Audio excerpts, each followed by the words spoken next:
इस वक्त की बड़ी खबर सामने आ रही है। हिंदुस्तानी हुकूमत क्या तालिबान से बातचीत करेगी? हिंदुस्तानी हुकूमत तालिबान से मुज़ाकरात कर सकती है। ज़राए के हवाले से यह खबर आ रही है कि हिंदुस्तानी हुकूमत तालिबान से मुज़ाकरात कर सकती है। अफगानिस्तान में बदलते हालात और मुल्की मफाद में हिंदुस्तानी हुकूमत तालिबान से मुज़ाकरात कर सकती है। हुकूमत तमाम फरीकों से राब्ता और बातचीत करेगी। जिस तरह से तेजी से अफगानिस्तान में हालात बदल रहे हैं और दिखाई पड़ता है कि मामूल पर लौट रही है अफगानिस्तान में जिंदगी, वहीं अब जो ज़राए के हवाले से खबर सामने आ रही है, हिंदुस्तानी हुकूमत तालिबान से मुज़ाकरात कर सकती है। हुकूमत तमाम फरीकों से राब्ता और बातचीत करेगी। अफगानिस्तान में बदलते हालात और मुल्की मफाद में हिंदुस्तानी हुकूमत तालिबान से मुज़ाकरात कर सकती है।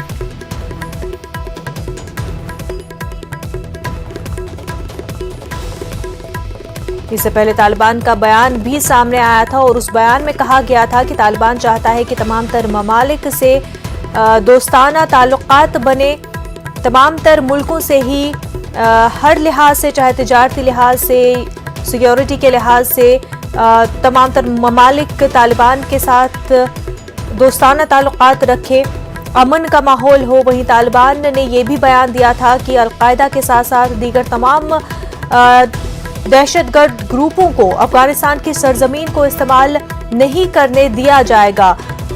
हमसाया ममालिक के खिलाफ या दीगर ममालिक के खिलाफ कार्रवाइयां करने के लिए अलकायदा और दीगर टेरर ग्रुप्स को अफगानिस्तान की सरजमीन का इस्तेमाल करने नहीं दिया जाएगा। तो इस तरह के बयानात सामने आए हैं तालिबान की जानिब से। वहीं अब जो खबर सामने आ रही है, हिंदुस्तानी हुकूमत तालिबान से मुज़ाकरात कर सकती है। मुल्की मफाद में हिंदुस्तानी हुकूमत तमाम फरीकों से राब्ता और बातचीत कर सकती है। आगे बढ़ते हैं। आज शाम वज़ारत दाखिला में अहम इजलास होने जा रहा है। मरकजी वज़ीर दाखिला अमित शाह इस मीटिंग की सदारत करेंगे। आज़ादी के अमृत महोत्सव प्रोग्राम का जायजा लेने और उसे आगे ले जाने पर बहस होगी। वज़ीर ख़जाना, वज़ीर तालीम, वज़ीर इत्तलात व नशरियात, वज़ीर सक़ाफ़त, वज़ीर रेल, वज़ीर ममलिकत बराए सक़ाफ़त, वज़ीर ममलिकत बराए महारत तरक्की इस मीटिंग में शिरकत करेंगे। काबीना secretary, home secretary, cultural secretary, information broadcasting secretary, school education secretary, higher education secretary और IT सेक्रेटरी भी मौजूद होंगे। ये मीटिंग शाम 6 बजे नॉर्थ ब्लॉक में होगी।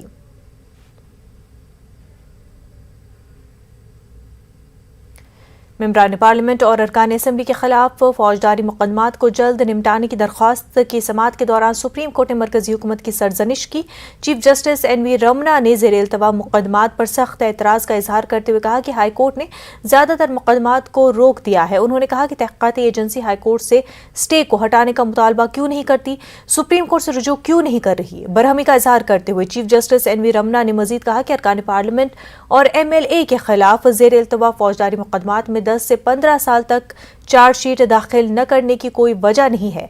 उन्होंने कहा कि सिर्फ जायदाद अटैच करने से कुछ नहीं होगा, तहक़ीक़ात को ज़ेर इल्तवा रखने की कोई वजह नहीं है। मरकजी हुकूमत की जानिब से सॉलिसिटर जनरल तुषार मेहता ने सुप्रीम कोर्ट पर जोर दिया कि वो जांच एजेंसियों पर एक वक्त की हद मुकर्रर करें ताकि मौजूदा MPs और MLAs के खिलाफ मुकदमात की तफ्तीश मुकम्मल की जा सके, क्योंकि अदालत की मुदाखलत से मामलात मुस्बत समत में जा रहे हैं। इस पर चीफ जस्टिस ने कहा कि हमने पहले ही हाई कोर्ट को हिदायत दी है कि वो हाई कोर्ट के चीफ जस्टिस की सरबराही में एक कमेटी तश्कील दें। कांग्रेस ने प्रेस कॉन्फ्रेंस करते हुए मोदी सरकार पर कई बड़े इल्जामात आयद किए। कांग्रेस लीडर राहुल गांधी ने कहा कि मुल्क में 70 सालों में जो भी तरक्याती काम हुए थे, मोदी सरकार ने उसे सरमायाकारों और प्राइवेट हाथों में सौंप दिया है। राहुल गांधी ने कहा कि मुल्क के अवाम को फैसला करना है कि वो मुल्क का मुस्तकबिल कैसा चाहते हैं। फाइनेंस मिनिस्टर ने जो भी 70 साल में इस देश की पूंजी बनी थी उसको बेचने का डिसीजन ले लिया है। मतलब प्रधानमंत्री ने सब कुछ बेच दिया। अब मैं ये हिंदुस्तान के युवाओं से कहना चाहता हूं,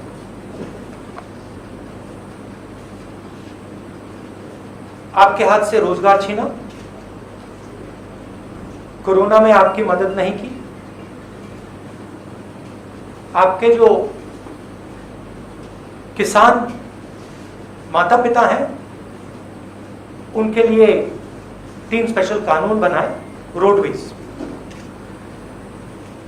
1.6 लाख करोड़ रुपीस का gift, 26,700 kilometre national highways, 1.5 lakh crore रुपए रेलवेज, 400 स्टेशन, 150 ट्रेनें, रेलवे ट्रैक और वुड शेड। उसके बाद special gift power transmission, 42,300 circuit kilometres of transmission network. Power generation 6,000 megawatt hydro solar wind assets from NHPC, NTPC, NLC। National gas pipeline 8,000 kilometre GAIL की pipeline, petroleum pipeline 4,000 kilometre Indian Oil Corporation and HCL की pipeline. Telecoms 2.86 lakh kilometre of Bharat net fibre optic network. BSNL and MTNL के towers.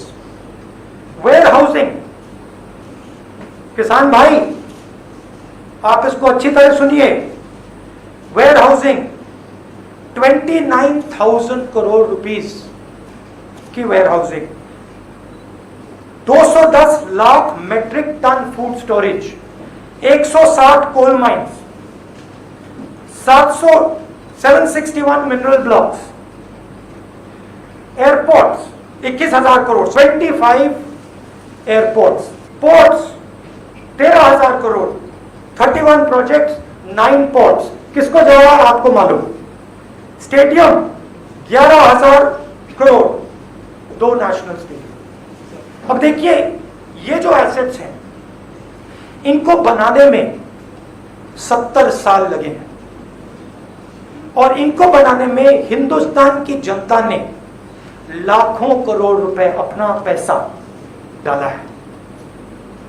ये पूरा का पूरा 3-4 लोगों के हवाले किया जा रहा है।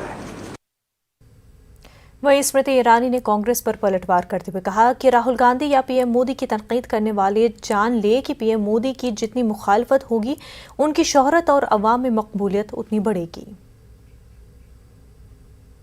बात करते हैं मैम, जिस तरह से राहुल गांधी का बयान आया है, उन्होंने कहा है कि वे जो पीएम मोदी हैं वो देश बेचने की कवायद कर रहे हैं। शायद उन्होंने सुबह का अखबार नहीं पढ़ा। निश्चित रूप से हमारी वित्त मंत्री जी का प्रेस कॉन्फ्रेंस तो उन्होंने देखा ही नहीं, न ही सोशल मीडिया पे जो तथ्य उपलब्ध है उनको शायद जांचा परखा या समझा होगा।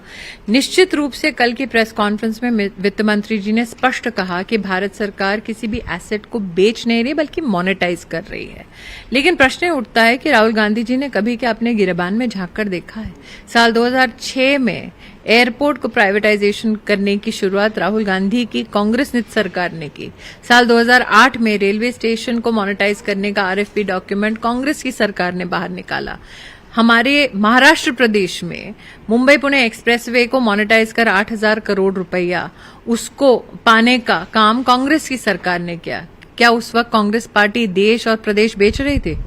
मैम, इसके साथ साथ बात करें जिस तरह से पंजाब कांग्रेस के जो अध्यक्ष हैं नवजोत सिंह सिद्धू, उनके सलाहकार ने जिस तरह के बयान दिए हैं, पता नहीं लगता कि देश भर में उस बयान की चर्चा है लेकिन चुप्पी साधे गांधी परिवार कांग्रेस पार्टी बैठी हुई है। कि देश बेचो और देश तोड़ो, ये बातें दो छोड़कर सेंट्रल लीडरशिप को कांग्रेस पार्टी में और कुछ समझ आता है? मैम, अगर हम बात करें, आपके कैबिनेट के सहयोगी हैं नारायण राणे, जिस तरह से उन्हें महाराष्ट्र में गिरफ्तार किया गया था, उनकी जन आशीर्वाद यात्रा थी और उनके बयान को लेकर के उन्हें गिरफ्तार किया गया। जन आशीर्वाद यात्रा की सफलता के बाद तिलमिलाई महाराष्ट्र की सरकार ने सभी कॉन्स्टिट्यूशनल प्रोटोकॉल्स और कानून की धज्जियां उड़ाते वक्त आज ये दुस्साहस किया है। मैं इतना ही कहना चाहूंगी कि हमारे राष्ट्रीय अध्यक्ष नड्डा जी ने स्पष्ट रूप से कहा है ये लोकतांत्रिक लड़ाई है जो लोकतांत्रिक ढंग से लड़ी जाएगी। हाँ, लेकिन मैं जिस तरह से अगर हम बात करें, नारायण राणे ने जो जिस तरह का बयान दिया, कई बयान जो है पीएम को लेकर के दिए गए। राहुल गांधी ने भी पीएम को डंडे मारने की बात की थी, या फिर नेताओं ने गांधी प्राइम मिनिस्टर मोदी के ऊपर जितने भी आक्रमण करे, जनता का प्रधानमंत्री के प्रति प्रेम उतना ही बढ़ता रहेगा। ठीक है, बहुत धन्यवाद। योगेंद्र के साथ विनीत कुमार, न्यूज 18 दिल्ली। मुल्क भर में कोरोना के मामलों में कमी बेशी देखी जा रही है। पिछले 24 घंटों के दौरान 37,593 नए मामले दर्ज हुए हैं, जबकि 34,000 से ज्यादा अफराद सेहतियाब भी हुए हैं। इसके अलावा 648 मरीजों की कोरोना से मौत हुई है। मजमूई तौर पर बात करें तो 3,25,00,000 से ज्यादा अफराद कोरोना से मुतासर हो चुके हैं और फिलहाल मुल्क में 3,22,000 के करीब एक्टिव मामले मौजूद हैं। अब तक मजमूई तौर पर 3,17,54,000 अफराद सेहतियाब भी हुए हैं, जबकि 4,35,779 मरीजों की कोरोना से मौत हो चुकी है।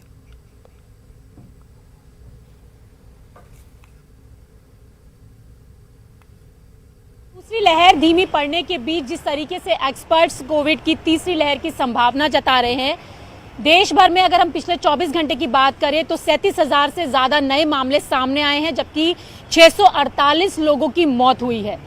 कुछ लोग कह रहे हैं कि कोरोना की तीसरी लहर अब ना के बराबर है, लेकिन WHO ने चेतावनी दी है कि अभी कोरोना गया नहीं है और लापरवाही नहीं बरतनी है।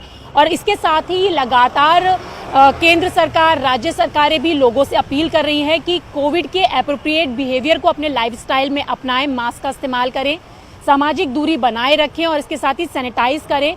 और दिल्ली सरकार की बात अगर हम करें तो जिस तरीके से दिल्ली में नियमों का उल्लंघन किया गया है, सरकार ने एक्शन लिया है, कई बाजारों को बंद भी किया है, तो ऐसे में तीसरी लहर की संभावना जिस तरीके से जताई जा रही है, इससे बचने का सबसे बड़ा मंत्र है कि हम मास्क का इस्तेमाल करें, सामाजिक दूरी बनाएं और सैनिटाइजेशन करें। कैमरा पर्सन गौरव गिरी के साथ रचना, न्यूज 18 दिल्ली। दुनिया 1.5 बरस से मुहलक कोरोना वबा की लपेट में है। इस मूजी मर्ज ने लाखों अफराद को अब्दी नींद सुला दिया। कोरोना और लॉकडाउन ने दुनिया भर में करोड़ों लोगों का रोजगार छीन लिया। दुनिया की बड़ी से बड़ी मईशत तबाही के दहाने तक पहुंच गई। हिंदुस्तान समेत दुनिया भर के ममालिक वैक्सीन के जरिए इस वबा को शिकस्त देने के लिए कोई कसर नहीं छोड़ रहे हैं। देखिए खास रिपोर्ट।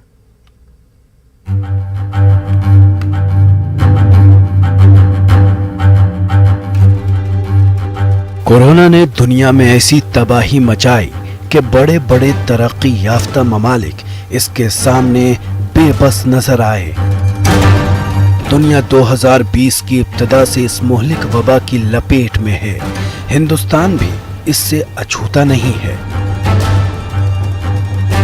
इस मूजी वबा ने हिंदुस्तान में भी बड़े पैमाने पर तबाही मचाई है। लाखों अफराद अपनी जिंदगी की जंग हार चुके हैं। करोड़ों अफराद बेरोजगार हो गए। मईशत पर इसने कारी ज़र्ब लगाई है। इस मुल्क वबा के खिलाफ जंग जीतने के लिए लॉकडाउन का सहारा लिया गया। समाजी फासले, मास्क, अवामी मकामात पर भीड़ से बचना जैसी तदाबीर इख्तियार की गई। इसके बेहतर और मौसर नताइज बरामद भी हुए, लेकिन इस मुहलिक वबा से नजात हासिल करने के लिए ये तदाबीर काफी साबित नहीं हुई।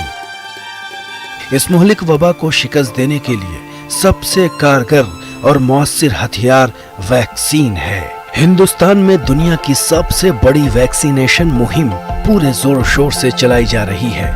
रोजाना लाखों अफराद को कोरोना के टीके लगाए जा रहे हैं। लोग बढ़ चढ़ कर इस मुहिम में हिस्सा ले रहे हैं, लेकिन बाज़ गोशे अभी भी कोरोना की वैक्सीन लेने से झिझक रहे हैं, जो कि खतरनाक साबित हो सकता है। कुछ लोग ये समझने से कासिर हैं कि वो कोरोना की वैक्सीन ना लेकर सिर्फ अपनी जिंदगियों को खतरे में डाल रहे हैं, बल्कि दूसरों के लिए भी खतरे का सबब बन रहे हैं। ये बात समझ से बालातर है कि आखिर कुछ लोग वैक्सीन लेने में तामुल क्यों कर रहे हैं। अगरचे ये बात अजहर मिन शम्स है कि कोरोना को हराने के लिए वैक्सीन का लेना नागुज़ीर है। मजहबी रहनुमा वैक्सीन लेने की लगातार तरगीब दिला रहे हैं।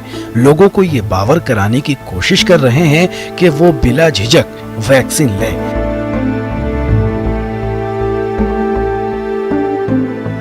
उलमाए दीन मुसलमानों से इस मुहिम में बढ़ चढ़ कर हिस्सा लेने की अपील कर रहे हैं। उलमा बाज़ ज़हनों में पाई जाने वाली गलत फहमियों को दूर करने की कोशिश कर रहे हैं।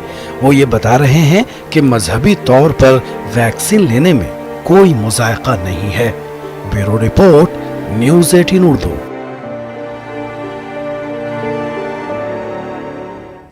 मध्य प्रदेश में आज से 2 रोजा कोरोना वैक्सीनेशन महाअभियान शुरू हो गया है। 2 रोजा कोरोना वैक्सीनेशन महाअभियान के एक रोज में 20 लाख लोगों को वैक्सीन लगाने का हदफ रखा गया है। वाजरे कि मध्य प्रदेश में अब तक 4 करोड़ से ज्यादा लोगों को वैक्सीन लगाई जा चुकी है, जिसमें पहला डोज 60% लोगों को लगाया गया है, जबकि दूसरा डोज लगाने वालों की तादाद सिर्फ 12% है। 2 रोजा वैक्सीनेशन महाअभियान के लिए पहले दिन आज पहला और दूसरा दोनों डोज लगाए जाएंगे, जबकि 26 अगस्त को सिर्फ दूसरा डोज ही लगाया जाएगा। कोरोना वैक्सीनेशन महाअभियान के लिए रियासतगीर सतह पर तैयारी की गई है। राजधानी भोपाल में वैक्सीन लगाने के लिए 700 से 704 सेंटर बनाए गए हैं। देश में कोरोना वैक्सीनेशन महाअभियान शुरू किया गया है। महाअभियान 25 और 26 आज और कल 2 दिन रहेगा और एक दिन में 20 लाख लोगों को वैक्सीन लगाने का टारगेट रखा गया है। और इसके साथ अगर हम बताएं तो आज के दिन जो है पहला और दूसरा डोज दोनों लगाया जा रहा है। कल सिर्फ जो है दूसरा डोज लगाया जाएगा।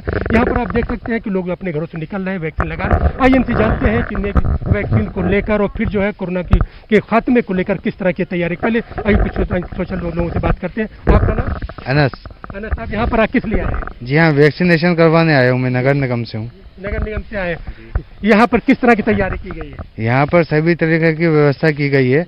यहाँ पर अच्छी तरीके से बैठा के और वैक्सीनेशन लगवाया जा रहा है और थोड़ी देर बिठाया जाता है कि कभी कुछ हो अगर तो उनको कम से कम इलाज हो सके उनका। कई दिनों से हम लोग मोहल्ले वालों को और बस्ती वालों को जागरूक कर रहे हैं कि वैक्सीनेशन करवाना बहुत ज़रूरी है। 25 और 26 अगस्त को जो महाअभियान वैक्सीनेशन का चलाया जा रहा है, उसमें कोशिश ये रहेगी कि ज़्यादा से ज़्यादा लोगों को वैक्सीनेशन हो सके, वो वैक्सीन लगवाएं। हमने डोर टू डोर सर्वे करवाया, सबको इन्फॉर्मेशन करवा दी वैक्सीन लगवाने के लिए और काफ़ी लोग हमारे आ चुके हैं और बराबर वैक्सीनेशन चल रहा है। मैं खुद लगवाने आया हूँ, दूसरा डोज है मेरा। मैडम, क्या रिस्पांस आ रहा है लोगों का? कैसे लोग आ रहे हैं? सर, जितना काउंसलिंग किया है उसके अकॉर्डिंग तो लोग आते जा रहे हैं। अब लगता है ज़्यादा ही जागरूक हो गए हैं लोग इस महामारी से लड़ने के लिए। इस हिसाब से अच्छा ही लग रहा है हमें तो। हाँ, तो पहले तो देखें तो लोग निकल के नहीं आते, दिन भर में बहुत चंद कम था। लोगों की डर के कारण ऐसा हो रहा था कि डरे जा रहे थे लोग ही एक दूसरे को डरा रहे थे कि ऐसा हो रहा है, ऐसा हो रहा है। इस वजह से जिंदगी का यकीन वैक्सीन ये तभी हो सकता है जब आप खुद अपने घरों से निकलेंगे, हुकूमत की अपील पर अमल करेंगे और जो फिर संस्थाएं काम कर रही हैं, जो डॉक्टर के पैरामेडिकल स्टाफ है, ये जो लोग काम कर रहे हैं उनका साथ देंगे तो बीमारी खत्म होगी, जिंदगी खुशगवार होगी। वही पहले जैसी फजा बनेगी जिसका आपको जो हौसला है, जो आप चाहते हैं, जो आपकी तवक्कुआत है। इसके लिए आप अपने घरों से निकलिए, ज़्यादा से ज़्यादा वैक्सीन लगवाइए ताकि ये बीमारी खत्म हो सके। कैमरामैन मोहसिन खान के साथ मैं तावल आलम, न्यूज़ 18 उर्दू, भोपाल। क्या सैनिटाइजर नुकसानदेह है? क्या टीके आपके डीएनए को मुतासिर करते हैं? क्या टीकाकारी आपको कोविड-19 से मुतासिर कर सकता है? क्या ये कुछ सवाल आपके ख्याल में आते हैं? खैर, एक जगह है जहां आपके सभी सवालों का जवाब दिया जा सकता है और ये सब आपके फ़ोन पर। नेटवर्क 18 और फेडरल बैंक की कौमी सतह की टीकाकारी से मुतल्लिक़ बेदारी मुहिम के तहत कोविड-19 के खिलाफ संजीवनी और short of life Sanjeevani WhatsApp helpline शुरू हो चुकी है। आपको बस 7977773753 पर व्हाट्सएप करना है और आपको उसी वक्त आपके सवाल का जवाब मिल जाएगा। जानकारी जिसे जांच और क्रॉस चेक किया गया है। आगे बढ़े, कोविड-19 पर अपने सवालों को व्हाट्सएप करें और अपनी ज़रूरत की सभी जानकारी हासिल करें। नंबर है 7977773753।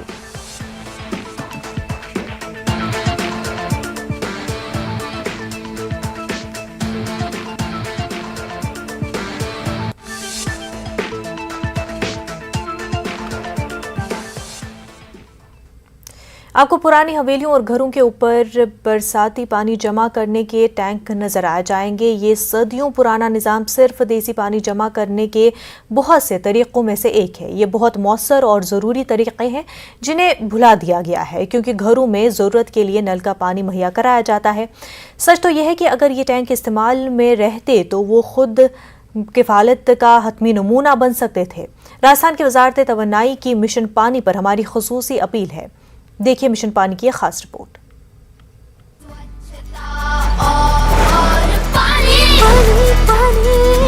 हमको बचानी है ये जिंदगानी।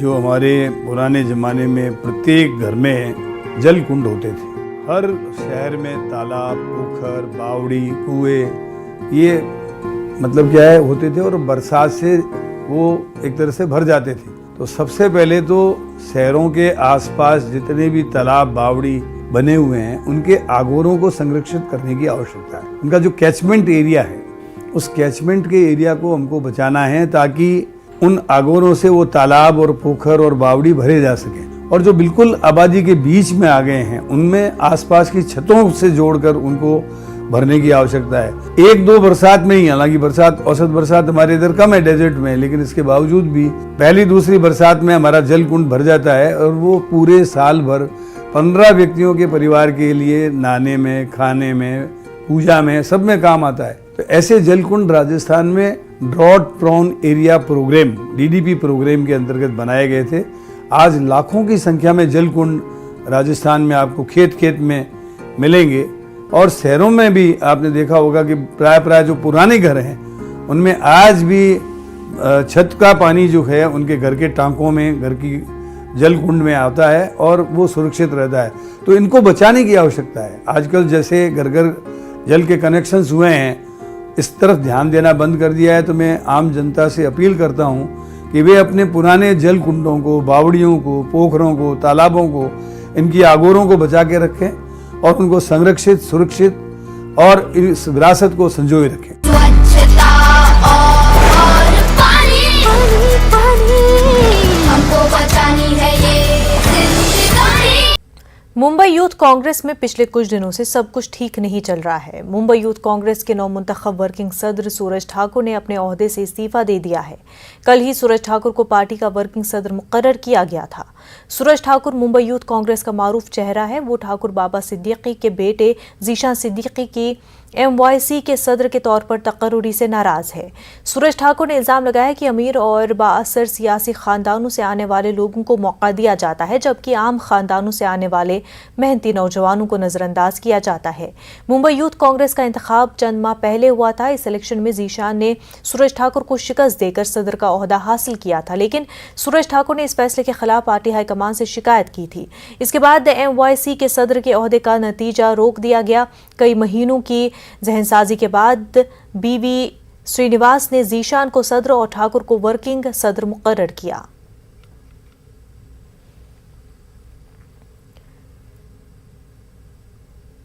वहीं पंजाब में कांग्रेस का दाखिली इंतशार किसी से छुपा हुआ नहीं है। ऐसे में कांग्रेस लीडर प्रणीत कौर पार्टी को फिर से मुत्तहिद होने का मशवरा दे रही है। वहीं पंजाब कांग्रेस के इंचार्ज हरीश रावत पार्टी में सब कुछ ठीक होने की बात कर रहे हैं।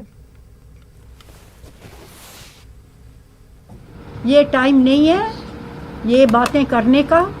ये पॉजिटिव इनपुट दें, पॉजिटिव रोल प्ले करें कि पार्टी वापस आए। ये पार्टी को डैमेज हो रहा है और जितनी मैच्योरिटी और बड़ा दिल CM ने दिखाया है, इनको उससे कुछ सीखना चाहिए और पूरी सब कुछ एंजॉय किया है। अब 6 साल पार्टी के लिए एकता दिखा के काम करें। CM को हटाने की मांग कर रहे हैं कि CM के चेहरे पर चुनाव में नहीं जाना चाहते। देखिए, मुझे तो किसी ने ऐसा कुछ कहा नहीं है, क्योंकि पार्टी के अंदर आप जो है क्या समाचारों में छप रहा है, क्या कहा जा रहा है, उससे गाइडेड नहीं होते हैं। जब तक आमने सामने कोई बात नहीं होती है तब तक कोई बात वो नहीं होती। प्रश्न जो भी होगा उसका समाधान परिवार के अंदर ही कर लिया जाएगा, पार्टी के अंदर ही कर लिया जाएगा। और उन लोगों में से कई हमारे बहुत पुराने खानदानी कांग्रेस के लोग हैं और इसलिए पार्टी को कोई चिंता नहीं है। उनको स्वयं पार्टी की चिंता है, उन सब साथियों को, और वो आगे के लिए क्या रास्ता हो सकता है निकालेंगे। और हमारी मेरा मानना है जो मुख्यमंत्री भी हैं वो बहुत अनुभवी व्यक्ति हैं और बड़े दिल के व्यक्ति। कानपुर के गोविंद नगर थाने इलाके में एक बैटरी की फैक्ट्री में आग लग गई।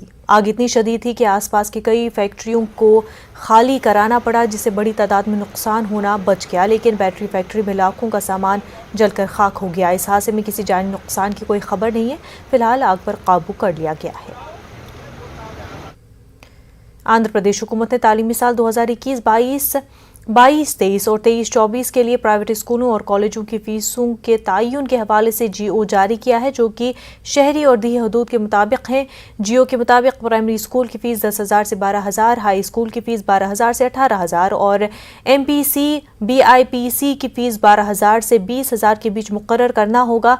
AP हुकूमत की रेगुलेटरी कमेटी ने वज़ीर जगनमोहन रेड्डी से फी स्ट्रक्चर से मुतालिक रिपोर्ट पेश की थी, जिसके बाद ये फैसला लिया गया है।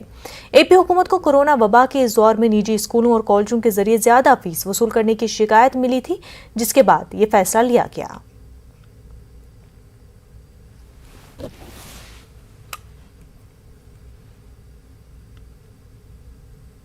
कोरोना वबा के दौरान बाहमी इमदाद और इन्हिसार का जज्बा मुस्तहकम हुआ है। मुल्क इस वबा से मुत्तहिद होकर मुकाबला कर रहा है। टीकाकारी के ऐलान के बाद हम बेहतर ताउन करें, जिससे हम कोरोना को मात देने की जानिब कदम बढ़ा सके। नेटवर्क 18 इस मुहिम में कदम पर आपके साथ रहेगा। जब तक सभी महफूज नहीं होते, तब तक कोई भी महफूज नहीं होगा। और इसी सोच की बुनियाद पर हमारी मुहिम संजीवनी का मकसद ये यकीनी बनाना है कि वैक्सीन पाना सभी हिंदुस्तान का हक है।